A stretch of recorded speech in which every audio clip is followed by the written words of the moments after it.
Friends, Pakistan और America के बीच अजीब रिश्ते हैं। ये अनयूजुअल रिश्ते हैं, यूनिक रिश्ता है। आमतौर पर दो आज़ाद मुल्कों के बीच में ऐसे रिश्ते नहीं होते हैं। इसी पर मैं आपके सामने बात करूंगा और यहाँ पर 3 पॉइंट्स है जो आपके सामने मुझे रखना है। पहली बात तो ये अजीब रिश्ते क्यों है। दूसरी बात, अजीब रिश्ते का कारण क्या है। और तीसरी बात कि भारत पर इसका क्या इम्प्लीकेशन है, क्या प्रभाव है। चलिए, पहली बात मैं करूँगा कि अजीब रिश्ते क्यों है ये। इस संबंध में पहली बात यह है, चार पाँच पॉइंट हैं इसमें। पहली बात यह है कि पाकिस्तान के 3 बड़े ही स्ट्रेटेजिकली सिग्निफिकेंट एयरपोर्ट हैं, एयर स्पेस हैं, जहाँ पर कि अमेरिका का पूरी तरह से कंट्रोल है और कमांड है। यहाँ कोई कुछ नहीं कर सकता, जो अमेरिका चाहता है वही कर सकता है। ये एयरपोर्ट है नूर खां एयरपोर्ट, दूसरा है जकोबाबाद एयरपोर्ट, तीसरा है पशनी एयरपोर्ट। आप ये जान लीजिए कि अगर वो चाहेंगे कि पाकिस्तान के जो आर्मी चीफ हैं वो भी इसमें इंटरफेयर नहीं कर सकते हैं। पूरी तरह से फ्री है अमेरिका, जो चाहे करे वहाँ। एक तो पहली बात ये हुआ, इसलिए अजीबोगरीब है रिश्ता ये। दूसरी बात, जब चाहे अमेरिका के प्रेसिडेंट ट्रंप, तब वो आर्मी चीफ को, पाकिस्तान के आर्मी चीफ को बुला सकते हैं और आदेश दे सकते हैं। जब वो चाहें, ट्रंप जब चाहें तो पाकिस्तान के एयर चीफ को बुला सकते हैं, उन्हें भी आदेश दे सकते हैं। आप जानते हैं, कुछ दिन पहले पाकिस्तान के आर्मी चीफ गए थे, वाइट हाउस में प्रेसिडेंट ट्रंप के साथ खाना खाया, लंच खाया, और उन्हें 2 आदेश दिया ट्रंप ने। पहला ये कि आप वापस जाओ, जा कर के मेरा नाम, मतलब ट्रंप का नाम, नोबेल प्राइज के लिए रिकमेंड करो, ये कहा उनको। दूसरी बात कहा कि पाकिस्तान में जो ISIS का टेररिस्ट है, खोरसामा टेररिस्ट, उसको अमेरिका को हैंडओवर कर दो। आर्मी चीफ वापस आए और आते ही दोनों काम तुरंत किया उन्होंने। अब देखिए, दूसरी बात कि पाकिस्तान के एयर चीफ को भी कल बुलाया और उनसे बातचीत किया ट्रंप ने, और उनको पूछा कि अभी जो वॉर हुआ है पाकिस्तान और इंडिया का, उस वॉर में चाइना का जो आर्म्स या इक्विपमेंट्स जो यूज हुआ है वो कितना रिलायबल है, कितना कामयाब है, ये बात किया। और कुछ आदेश दिया होगा जो बाद में पता चलेगा। ये पावर अमेरिका के पास है, जब चाहे जो चाहे कर सकता है पाकिस्तान में।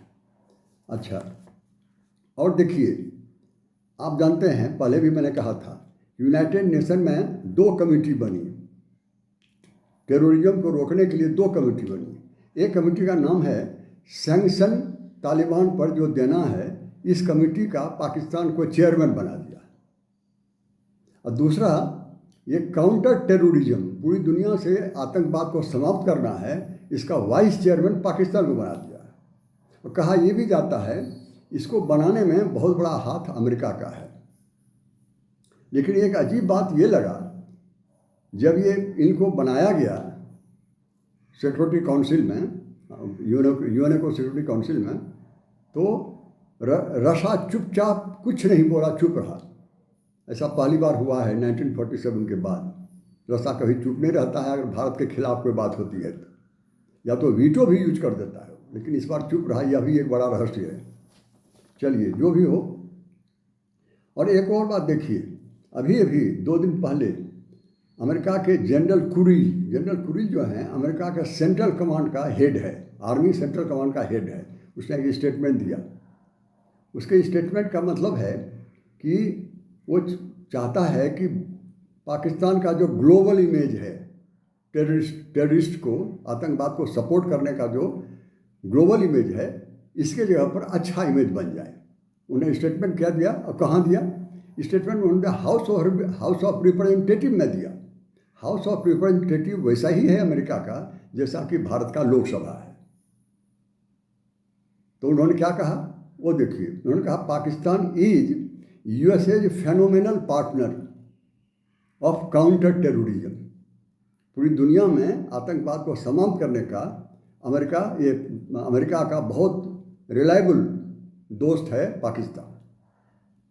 अच्छा, ये तो एक बात कही। दूसरा, उन्होंने ये कहा कि ये जो काउंटर टेररिज्म की बात होगी, ये काउंटर टेररिज्म जब भी कोई बात होगी पाकिस्तान आगे रहेगा। ये सारी बातें हुआ जो मैं कह रहा हूँ कि अजीब रिश्ते हैं। इस तरह के रिश्ते आपने नहीं सुना होगा, किसी आज़ाद मुल्क के बीच में होते हैं। अब दूसरी बात मैं करूँगा। दूसरी बात है कारण। ऐसे रिश्ते का कारण क्या है? उसका पहला कारण ये है कि पाकिस्तान बड़ा ही रिलायबल है, जो चाहता है सो करवा लेता है अमेरिका। कुछ पिछले 1.5 साल पहले ज़रूरत हो गई यूक्रेन में हथियार भेजने का, आर्म्स भेजने का, इक्विपमेंट भेजने का, और खुल करके अमेरिका नहीं दे सकता था।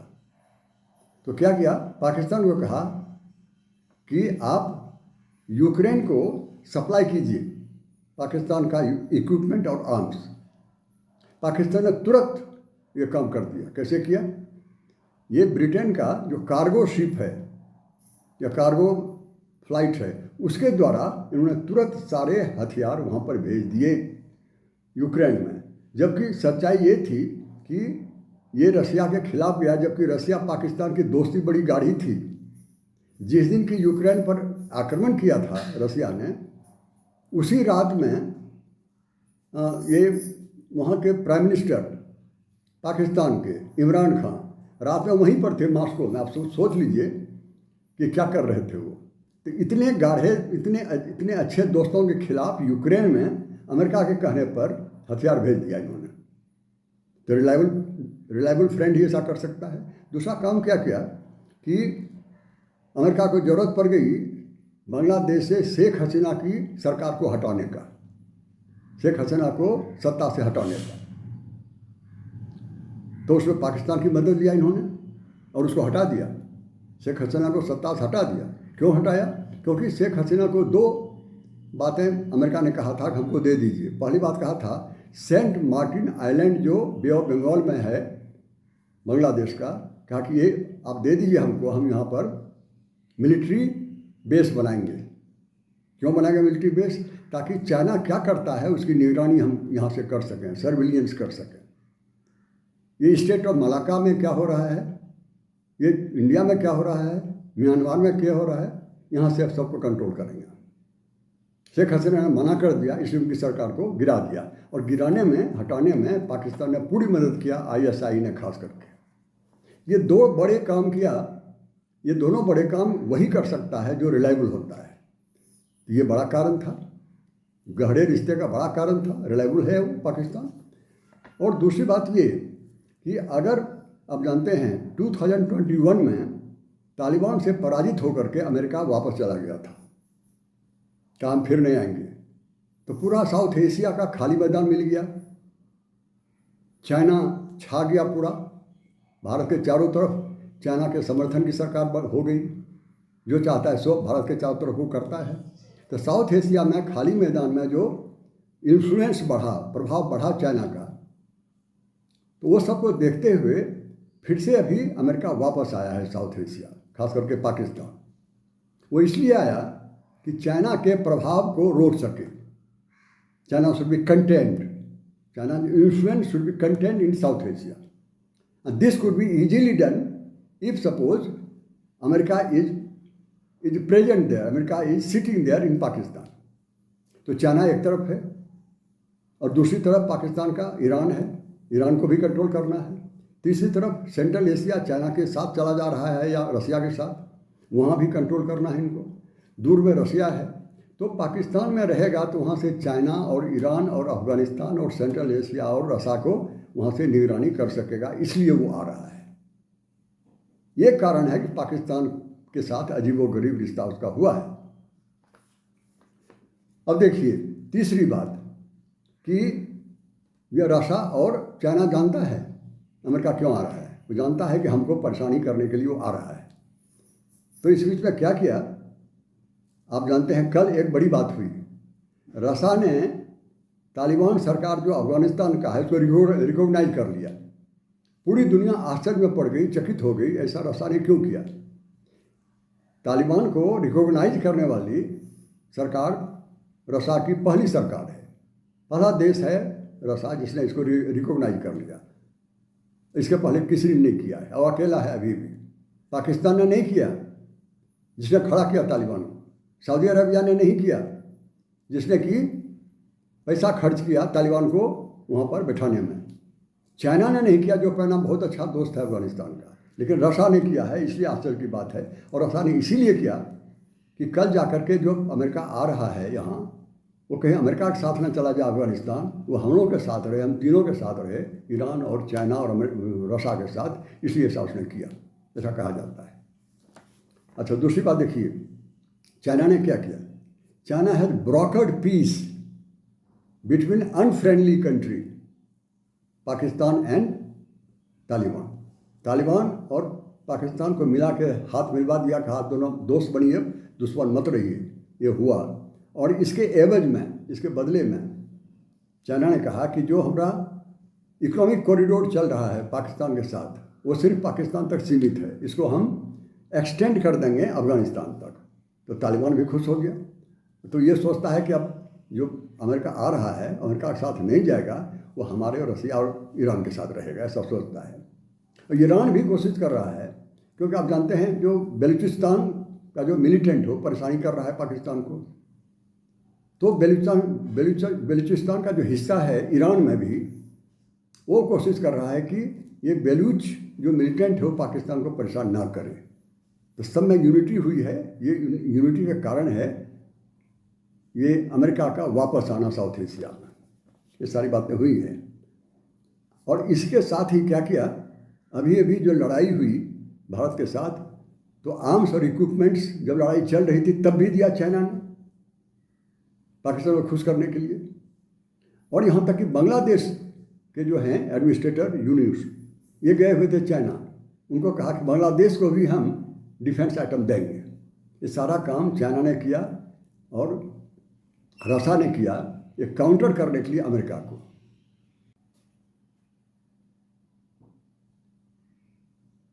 और तीसरी बात है कि अमेरिका और पाकिस्तान के बीच में जो अजीब रिश्ते हैं, इसका भारत पर क्या इम्प्लीकेशन होता है, प्रभाव क्या पड़ता है। तो पहली बात तो ये है कि ये अगर अमेरिका आ रहा है पाकिस्तान में या साउथ एशिया में चाइना को रोकने के लिए, कंटेन करने के लिए, ये तो भारत के लिए खुशी की बात है कि भारत के चारों तरफ जो चाइना ने अपना देश बैठा के रखा है, सारे पड़ोसी चले गए भारत के चाइना के साथ, उसे राहत मिलेगी। दूसरा, इंडियन ओशन में जो एक्टिव होना चाहता है चाइना, उस पर भी राहत मिलेगी।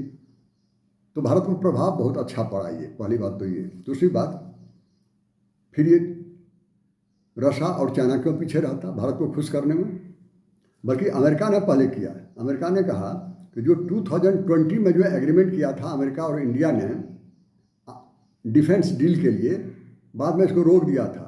जो डिफेंस डील के अनुसार जो आर्म्स या इक्विपमेंट देना था भारत को, अमेरिका ने रोक दिया था। अभी देखा हम वापस जा रहे हैं साउथ एशिया में, भारत का भी सपोर्ट चाहिए, तो उसने उसको कहा कि ठीक है आर्म्स लीजिए आप। जैसे देखिए एपेक हेलीकॉप्टर, ये अटैक हेलीकॉप्टर है, ये 6 हेलीकॉप्टर देना था भारत को, अभी अभी 3 हेलीकॉप्टर दे दिया और बोला 3 हम 1-2 महीने में और देंगे।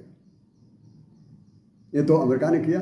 फिर जैसा मैंने कहा कि रसा क्यों पीछे रहता है और चाइना, रसा ने कहा कि इंडिया और रसा का जो एग्रीमेंट हुआ था वो 2022 से भी पहले 2021 में हुआ था।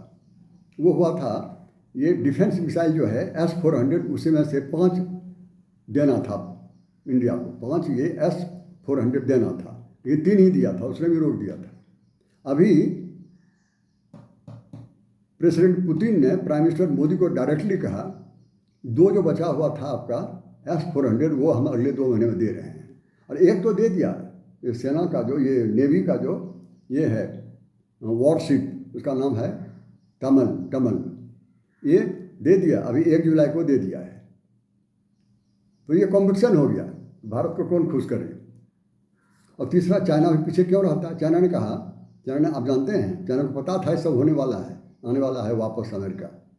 तो ये जो डिसएंगेजमेंट हुआ जो जो वहाँ लद्दाख बॉर्डर से सेना को का डिसएंगेजमेंट किया, सेना को वापस कर दिया, भारत खुश हो गया। फिर ये मानसरोवर खोल दिया जाने के लिए। फिर जो एयर सर्विस था चाइना और इंडिया के बीच में, उसको फिर से शुरू कर दिया। और ये भी कहा कि आपका इंपोर्ट हम ज़्यादा लेंगे, आपके गुड्स, आपके सामान हम ज़्यादा खरीदेंगे, ताकि ये बैलेंस हो सके इंपोर्ट एक्सपोर्ट। ये सब चाइना ने भी किया है। ये सारी बात हुई है, ये भारत के फेवर में हुआ है, यही भारत को प्रभाव है। अब मैं बात करूँगा एनालिसिस में। पहली बात मैं ये कहूँगा कि भारत के लिए बड़ा परीक्षा की घड़ी है। इधर चाइना रसा खींच रहा है अपनी तरफ, उधर अमेरिका खींच रहा है। रसा बार बार बोल रहा है कि आप भारत को क्वाड छोड़ देना चाहिए, क्वाड जो अमेरिका के साथ है वो छोड़ देना चाहिए। और दूसरी तरफ अमेरिका कह रहा है कि भारत जो ब्रिक्स में मेंबर है चाइना और रसा के साथ, उसको छोड़ देना चाहिए। अब भारत क्या करेगा? बीच में खड़ा रहना बड़ा ही मुश्किल काम है। दोनों खींच रहा है। ये परीक्षा है भारत के लिए। दूसरी तरफ Pakistan has lost strategic autonomy to America. निर्णय लेने का जो अधिकार होता है किसी भी सॉवरेन कंट्री को, वो खो दिया है। पाकिस्तान का निर्णय अमेरिका ले रहा है। जब चाहता है तब आर्मी चीफ को बुला लेता है, जब चाहता तब एयर चीफ को बुला लेता है, और जितना चाहता है उतना एयरपोर्ट अपने हाथ में ले लेता है। दूसरी बात हुई। और तीसरी बात एक इसमें यह है कि जहाँ तक पाकिस्तान भारत की बात है, पाकिस्तान के साथ एक कंपटीशन लग गया है बड़े बड़े देशों का कि कौन पाकिस्तान के ज़्यादा करीब जा सके, जो कौन पाकिस्तान को खुश कर सके। चाइना भी चाहता है पाकिस्तान में जाना, रसिया भी शुरू कर दिया है पाकिस्तान से दोस्ती करने की, और अमेरिका तो कर ही रहा है। और ये जो मुस्लिम कंट्रीज हैं 57 कंट्रीज, वो भी पाकिस्तान के साथ हैं। दूसरी तरफ भारत बिल्कुल अकेला है, ये सच है। लेकिन एक और बात है, जब भी कोई मुल्क आगे बढ़ता है उसको चुनौतियां झेलनी पड़ती हैं। हो सकता है ये आगे बढ़ने का लक्षण हो भारत का, क्योंकि चुनौतियों की कोख से ही सफलता जन्म लेती है। मैं आशा करता हूँ ये सब कुछ भारत के लिए भी अच्छा होगा, पूरी दुनिया की शांति के लिए अच्छी बात होगी। इन्हीं बातों के साथ मैं अपनी बात समाप्त करता हूँ। Thank you each and every one of you.